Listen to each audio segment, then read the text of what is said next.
নিরপেক্ষ জায়গায়? স্বাভাবিক, যারা পাবলিকের কথা ভাবছে তার কাছে বিচার, তার কাছে বিচার দিচ্ছি।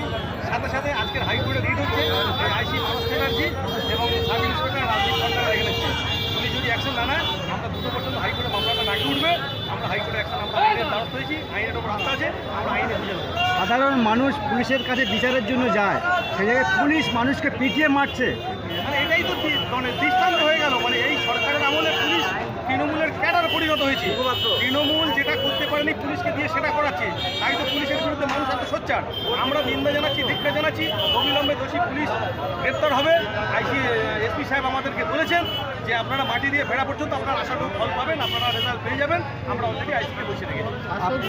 ক্ষমতা পুলিশকে দিয়ে রেখে শাসক দল সরকার চালাতে গেলে শাসক দলের উপরে কিছুটা ঢলে থাকতে হয়। এই সরকার যা করছে পুরো যেন এসপি, আইসি, ডিএসপি টোটাল যেন